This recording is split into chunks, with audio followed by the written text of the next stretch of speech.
صراط الذين أنعمت عليهم غير المغضوب عليهم ولا الضالين۔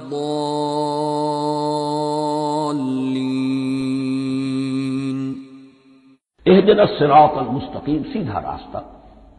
صراط الذین انعمت علیہم، اب اس کی مزید وضاحت ہے، راستہ اس کا ان لوگوں کا جن پر تیرا انعام ہوا۔ یہ کون لوگ ہیں؟ اس کی وضاحت آپ کو ملے گی سورہ نساء میں۔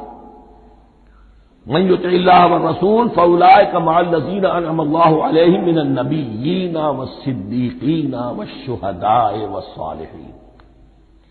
چار طبقات ہیں منعم علیہم، جن پر اللہ کا انعام ہوا ہے۔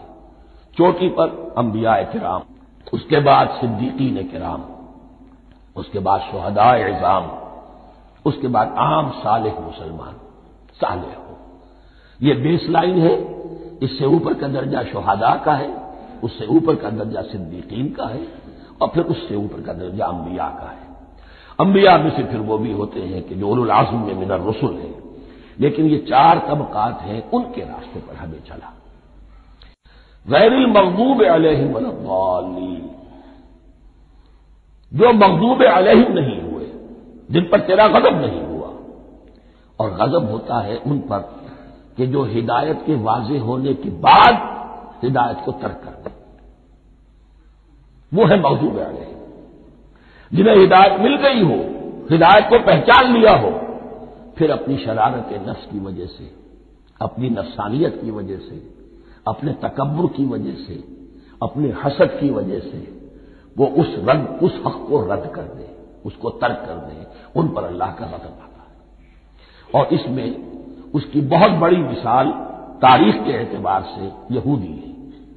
اللہ نے انہیں ہدایت دی، کتابیں عطا کی، تورات، انجیل، زبور، سینکڑوں نبی ان میں مبعوث کیے، 1400 برس تک نبوت کا تار ٹوٹا ہی نہیں، مسلسل۔ ابتدا میں بھی 2 نبی، موسیٰ اور ہارون، اور اختتام پر بھی 2 نبی، عیسیٰ اور یحییٰ علیہ الصلاۃ والسلام، اور ان کے مابین کوئی لمحہ نہیں آیا ہے تاریخ بنی اسرائیل میں جبکہ کوئی نہ کوئی نبی موجود نہ ہو۔ لیکن انہوں نے اپنی شرارت نفس کی وجہ سے ہدایت تورات سے بھی منہ موڑا، اور پھر سب سے بڑی بات یہ کہ ہدایت محمدی سے، ہدایت قرآنی سے بھی صلی اللہ علیہ وسلم منہ موڑا، وہ ہے مغضوب علیہم ولا الضالین، اور نہ ہی گمراہ ہوئے۔ یہ لفظ جو آتا ہے عربی زبان میں گمراہ کا بھی ہے اور تلاش حق میں بھٹکنے والے کا بھی ہے۔ ایک وہ شخص ہے جس پر حق ابھی واضح نہیں ہوا، وہ تلاش میں ہے، اس کے لیے بھی ضال کا لفظ آئے گا۔ اسی طرح کوئی شخص کسی کے عشق اور محبت میں ایسا ہو جائے، دیوانہ ہو جائے، اس کو بھی ضال کہتے ہیں، یعنی اس کے اوپر جذبات کا اتنا غلبہ ہو گیا ہے کسی کی محبت اور عشق کی بنا پر۔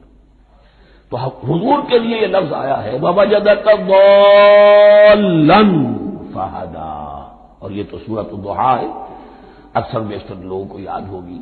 تو یہ جو ضال کا لفظ ہے، اس میں سمجھ لیجئے ضروری نہیں ہے کہ وہ گمراہ ہو، بلکہ وہ بھی کہ جو ابھی راہ ہدایت کی طلب میں، اس کے حصول کے لیے اس کی تلاش میں کوشاں ہیں، اور وہ بھی کہ جو کسی مغالطے کی وجہ سے حق سے منحرف ہو جائے۔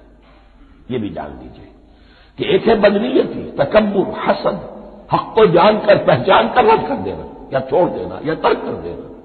ایک ہے کسی غلطی میں، کسی جذبات کے اندر آ کر، کسی غلم کے اندر مبتلا ہو کر اور حق سے منحرف ہو جانا۔ اس کی جو سب سے بڑی مثال ہے وہ نصارہ ہے، عیسائی ہے۔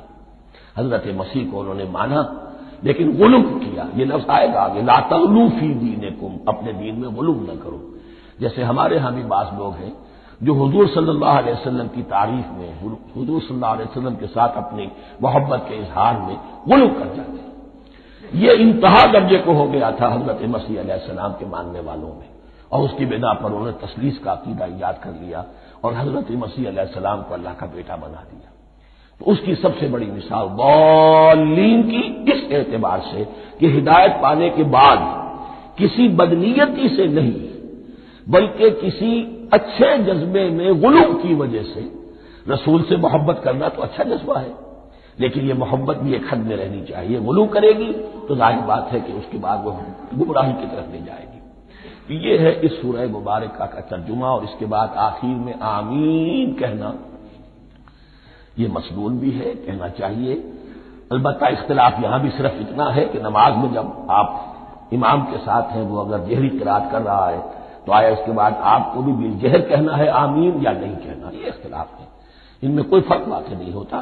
یہ چیز متفق علیہ کہ کہنا ہے آمین، بلکہ یہ آمین تو یہودیوں میں ہے، یہ آمین جو ہے یہ عیسائیوں میں بھی ہے، ان کی بھی جو لارڈ پریئر ہے اس کے بعد آمین، وہ آمین کہتے ہیں، وہ فرق وہ لفظ ایک ہی ہے، اس لیے کہ عبرانی زبان اور عربی زبان یا تو ہم یہ کہہ سکتے ہیں کہ دونوں بہنیں ہیں، کوئی ایک مشترک زبان تھی ان کی ماں جس کی یہ دو بیٹیاں ہیں، اور یا یہ کہنا پڑے گا کہ عربی زبان کی ماں جو ہے وہ عبرانی زبان ہے۔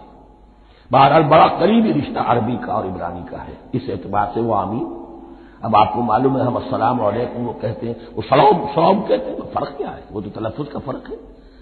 اسی طریقے سے اور بہت سے الفاظ ہیں، میں بعد میں بتا۔ اب میں اس سورہ مبارکہ کے بارے میں خاص حدیث آپ کو سنانا چاہتا ہوں، اور اسی سے در حقیقت جو امام ابو حنیفہ کا موقف ہے رحمۃ اللہ علیہ، اس کی حقانیت مزید مبرہن ہو جائے گی۔ یعنی کیا کہ آیت بسم اللہ سورہ فاتحہ کا جز نہیں ہے، سورہ فاتحہ الحمدللہ رب العالمین سے شروع ہوتی ہے۔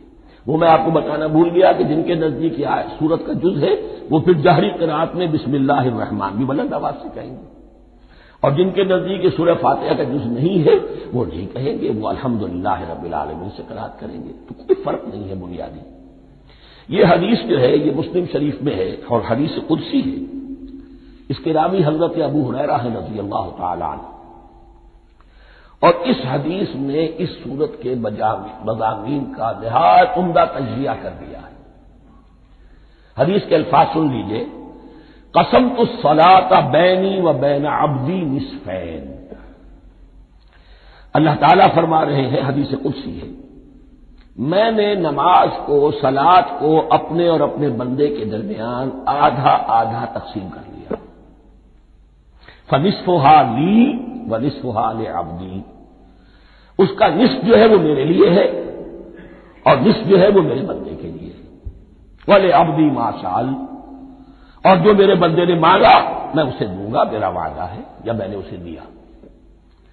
اس کے بعد اس کی تفصیل آتی ہے، اذا قال العبد، جب بندہ کہتا ہے الحمدللہ رب العالمین، قال اللہ حمدنی عبدی، جب بندہ کہتا ہے الحمدللہ رب العالمین، اللہ فرماتا ہے میرے بندے نے میری حمد کی۔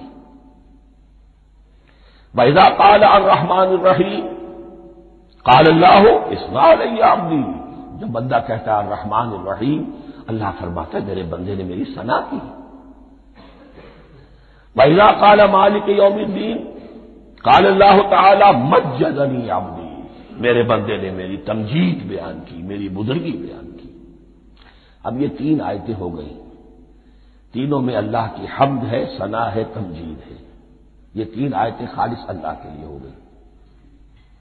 اب چوتھی آیت آئی، ایاک نعبد و ایاک نستعین، اس کے بارے میں جب بندہ کہتا ہے اذا قال العبد ایاک نعبد و ایاک نستعین، قال اللہ تعالی ھذا ما بینی و بین عبدی ولعبدی ما سأل، یہ میرے اور میرے بندے کے درمیان ہے۔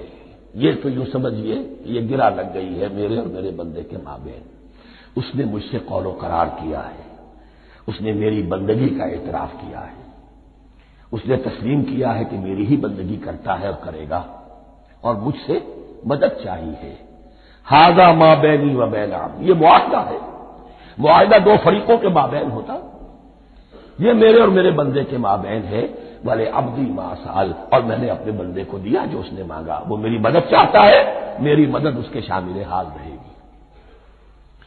وَإِذَا قَالَ، اور جب بندہ کہتا ہے اهْدِنَا الصِّرَاطَ الْمُسْتَقِيمَ صِرَاطَ الَّذِينَ أَنْعَمْتَ عَلَيْهِمْ غَيْرِ الْمَغْضُوبِ عَلَيْهِمْ وَلَا الضَّالِّينَ، قال اللہ تعالی ھذا لعبدی ولعبدی ما سأل، یہ تین آیتیں یہ میرے بندے کے لیے، اهْدِنَا الصِّرَاطَ الْمُسْتَقِيمَ، اسی صراط مستقیم کی وضاحت ہے مثبت، صراط الذین انعمت علیہم، اسی صراط المستقیم کی وضاحت ہے منفی انداز میں، غیر المغضوب علیہم ولا الضالین، یہ سب میرے بندے کے لیے ہے اور میں نے اپنے بندے کو دیا جو اس نے مانگا۔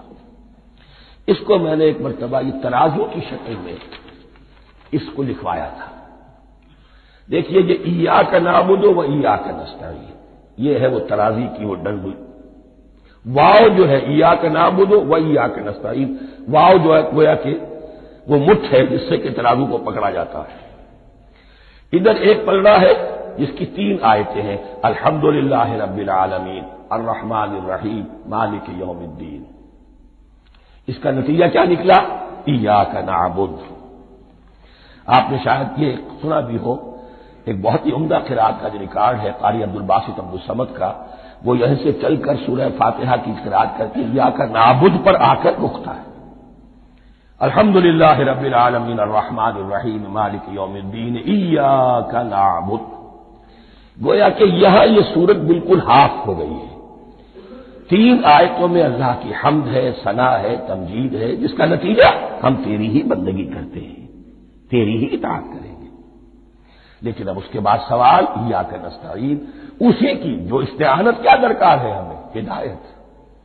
ہدایت سب سے بڑی استعانت ہے، ہدایت ہی تو سب سے بڑی مدد ہے۔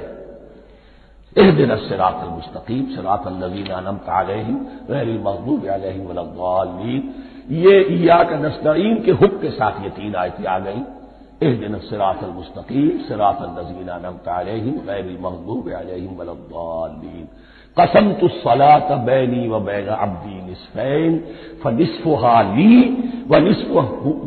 ونصفها لعبدی ولعبدی ما سأل۔ اللہ تعالیٰ اس سورہ فاتحہ کا جو اصل مفہوم ہے وہ بھی ہمارے ذہنوں پر، ہمارے شعور کی سطح پر اسے اجاگر کیے رکھے، ہمیں توفیق دے کہ جب بھی پڑھیں، جب بھی سنیں تو وہ کیفیت اگر ہو جائے۔ اس لیے کہ ایک حدیث ہے کہ الصلاۃ معراج المومنین، نماز تو اہل ایمان کے حق میں معراج کے درجے میں ہے۔ اس حوالے سے ہم یہ سمجھ سکتے ہیں کہ کوئی وقت ایسا آ سکتا ہے کہ انسان کو واقعتاً، روح انسانی واقعتاً اللہ کے یہ جواب سنے، انہونی بات نہیں ہے۔ ہوتا ہے خطاب آخر، اٹھتا ہے حجاب آخر، کرتے ہیں خطاب آخر، یہ تو ہوتا ہے۔ مخاطبہ الہی ہے تو میں نے عرض کیا کہ ثابت ہے، مخاطبہ، محادث اور تحدیث اللہ بندوں سے کلام کرتا ہے۔ بارک اللہ لی و لکم فی القرآن العظیم ونفعنی و ایاکم بالآیات والذکر الحکیم۔